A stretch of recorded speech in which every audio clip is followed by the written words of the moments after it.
So these videos in particular are some of my favorite to film because I feel like they start conversations. These 17 things that I honestly live without or very, very few of have helped me to live more comfortably and at peace in my home. If you are decluttering and looking at things that you could possibly get rid of, these 17 things will help you to continue your decluttering process. But if you honestly can't live without any of these 17 things, I'm not telling you to.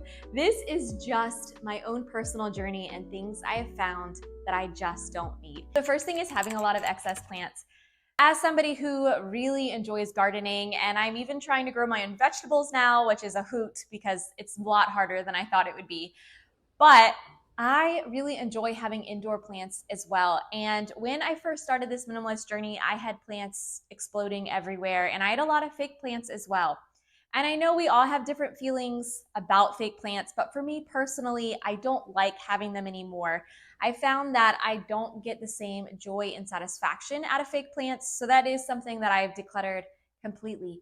But having real plants in my home means that I need to take care of them, I need to water them, I need to dust them. And so what I've realized is that even though it is something that brings me a lot of joy, I do need to keep it in check and only have maybe like 5 or 6 plants around my house that I can really enjoy instead of feeling overwhelmed by them.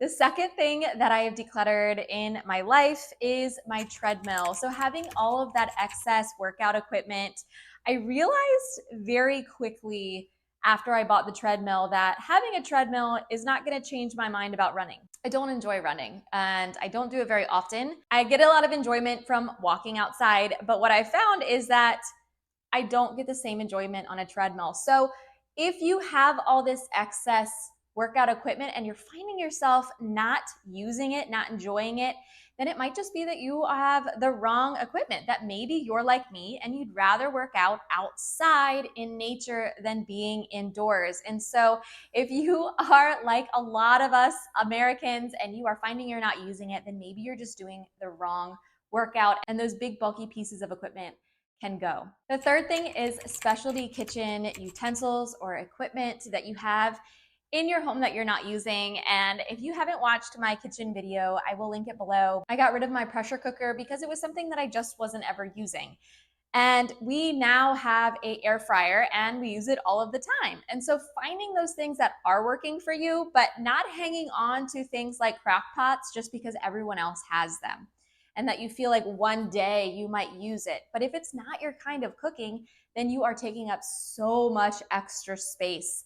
I also had a friend that I was talking to that only kept a Keurig for when she had guests over. Honestly, if you're keeping something only for a very special, very limited occasion or for somebody else, if it is not benefiting you on the regular basis, then really your house is going to become a storage unit because you're keeping all these things for people that aren't you. So number 4, especially dining sets, tea sets, things that we're only using on a very rare occasion. I had a specialty dining set for a couple years and it was up in my attic. I never used it or took it out of the box when my grandma gave me her old set. And so what I ended up doing is I gave it away to my sister and let her have it because it was something that she really wanted and is enjoying on a regular basis. But when we hide away all these beautiful things and we never use them, I just find that it was kind of sad and depressing me when it was something that I thought I would get so much joy from. So if you are not using those specialty dining dishes a lot and enjoying your favorite things all of the time, then go ahead. That could be something that you could donate. Number 5 is linens. My house in particular, we have really cut down on our linens. One, we have a very, very small closet, and that is the only place we can keep linens and medicine and things like that in our house. And so in this 1960s house, we don't have those massive closets that I can keep all these linens. And honestly, I think it's a great thing because what I've realized is that for each of us, I have one towel, my husband has one towel, we have one beach towel between my husband and I that's like a big one that we share, and then my daughter has 2 towels, and I don't need any more than that. But that is for my family and that works for us, and that's something that we have explored and we've come to the fact that this works for us.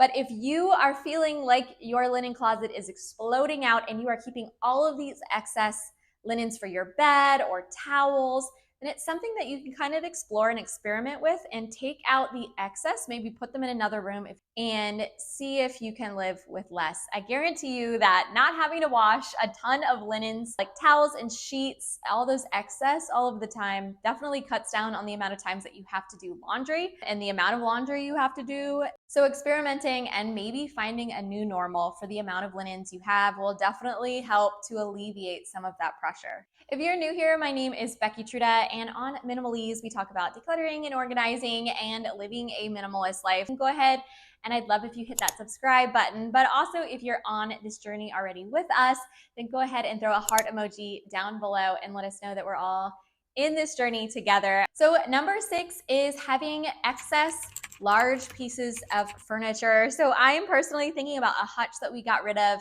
several years ago that we had in our pretty small kitchen, and it was just so impeding and overbearing. I couldn't get behind it because I couldn't move it, and so I could never dust and vacuum underneath it. What I've found is that those huge pieces of furniture that are hard for me to clean, hard for me to get under and move myself, I just didn't want it in my home anymore. And so we got rid of that hutch a while ago, but we've also really questioned a lot of the heavy pieces of furniture we've had in our house and gotten rid of probably between 80 to 90% of the very big, overwhelming pieces of furniture. Cleaning my house is just so much easier now, and my house feels lighter.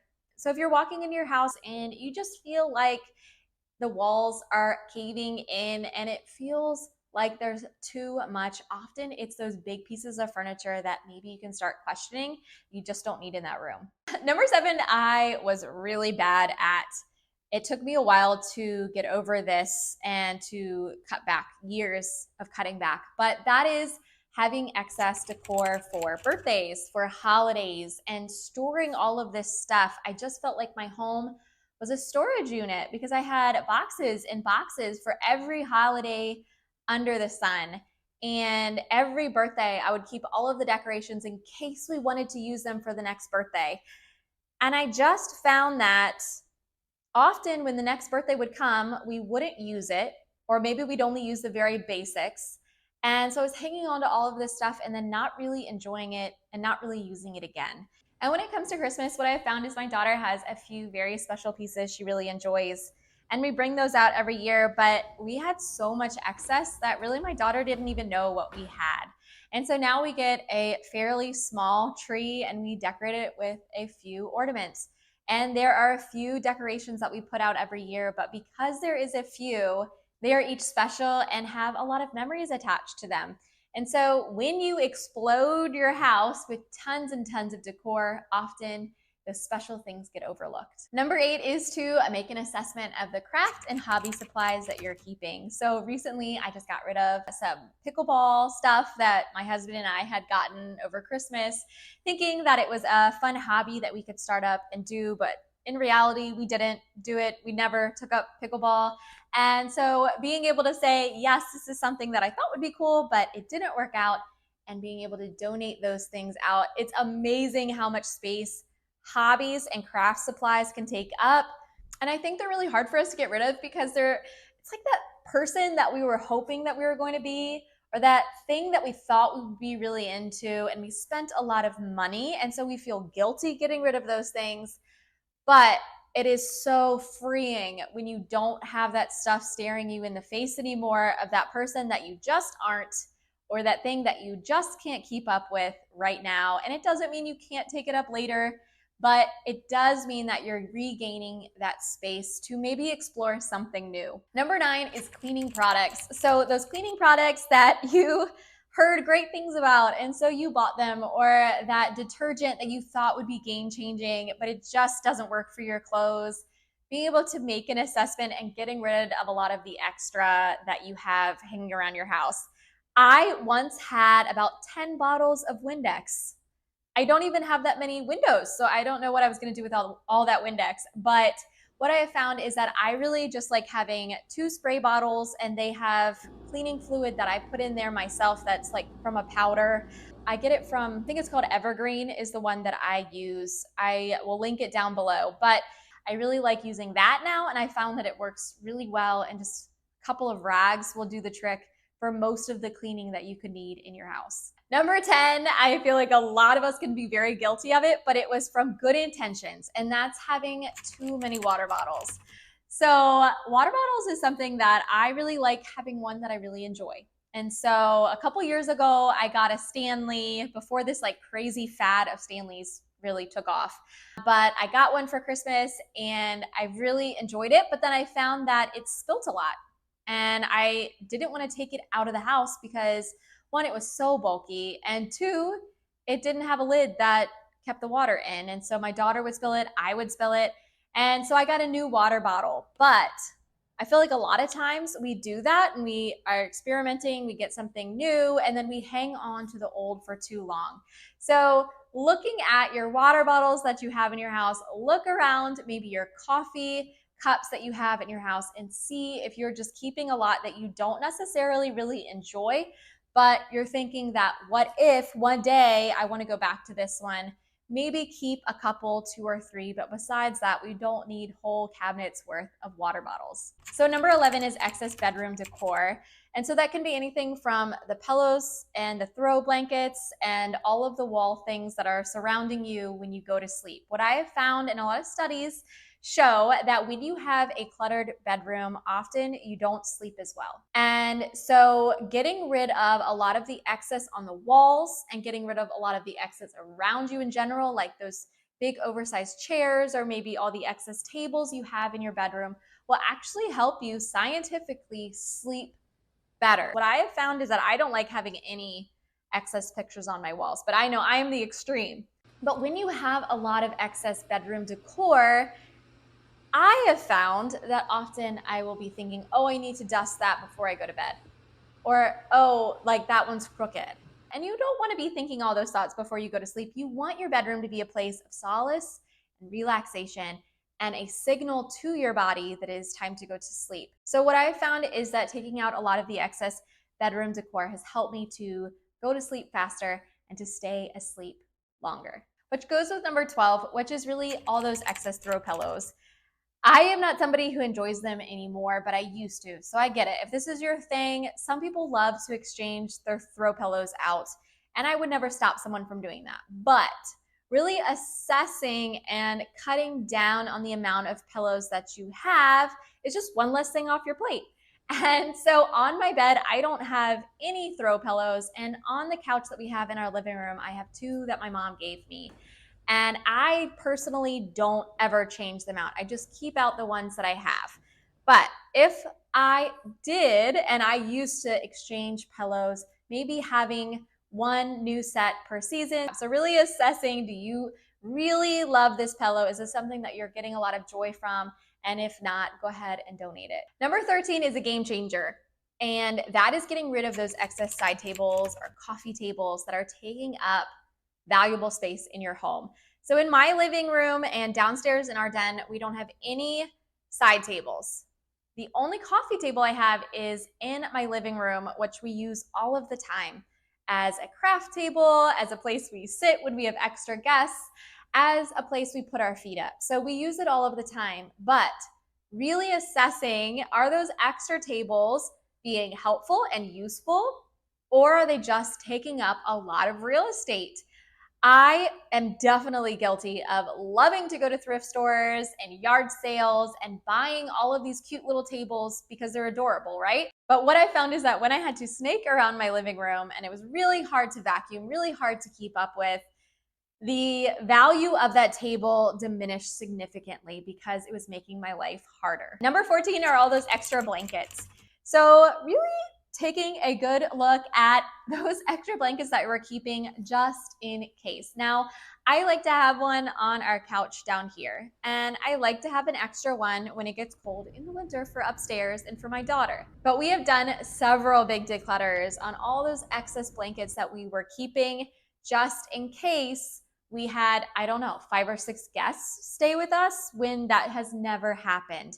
So assessing if it's something that you're using all the time. Do you have a lot of guests coming into your home? And if not, do you really need to keep all of those extra blankets? Number 15 is books. And my mom would argue this point till I was blue in the face. But for me personally, I don't keep a lot of books. I like to get my books from the library, or I'll get audiobooks. But when we do get books, like my daughter has lots of books, what we will do is we will bring the ones that we're done reading and we'll put them in the 3 little book boxes we have in our neighborhood. We are so lucky. We have so many little book boxes. And we'll just exchange them out and get new ones. But unless it is a book that I am constantly going back to and finding a lot of value from, I would much prefer to get them from the library. They're free. That's less money that I have to spend. And if it is something like currently I'm just reading a fictional novel, it's not something that I'm going to read again. It's just a fun novel that I'm reading over the summer. And so that's going to go ahead and go back to the little book box in our neighborhood because that's where I got it from. I do like to think of books as projects. So they take up a lot of time to read, right? And they take up space. So if you don't have time for that project, it's probably just not that important of a book for you, and you can go ahead and declutter it. So 16 is those large, bulky area rugs. And I used to have rugs in every room. So I am not trying to bash them if you really enjoy your area rugs or you have floors that you're trying to cover. But what I have found personally is that the big oversized rugs are very hard to clean. You have to get a professional if you really want to do a good job and cleaning them. And with having 2 dogs and a small child, I just found they were always so dirty and I couldn't really get them up and clean them, and that I was always having to lift my furniture up. It was just too much of a hassle for me. I just like using the smaller area rugs that I can throw in the washing machine. And so when, of course, they do get dirty, not if, when they get dirty, I can just throw them in the washing machine and it's an easy clean. And the last one, number 17, is excess decor around your house, like picture walls. So I am 100% guilty of having a lot of picture walls around my house. And while I still like them, and I think they look cute in other people's houses, I do not have the energy, the time, the bandwidth to keep up with dusting huge picture walls. So that is something you're gonna have to assess yourself. But I used to have tons of these picture walls with all this different decor in one place. And what I have found is that I always thought there was one piece missing, and I was always buying one more thing to go on the picture wall, and I was always having to rearrange and put holes in my walls and get my husband's help to move all these pictures around. And so while I did like looking at them, it was something that caused a lot of stress for me that was just not needed. And so looking around your house and really assessing the decor you keep up all the time. Is there a place in your house where you keep exchanging decor? Do you keep moving things around? If that's the case, then think about, do I really like this decor if it is something that I'm constantly moving around and not able to find a home for it? All right, friends, if you like learning about minimalism, then I guarantee you're gonna love one of these next videos. So go ahead and continue your journey with minimalism and decluttering, and I will see you guys again very soon.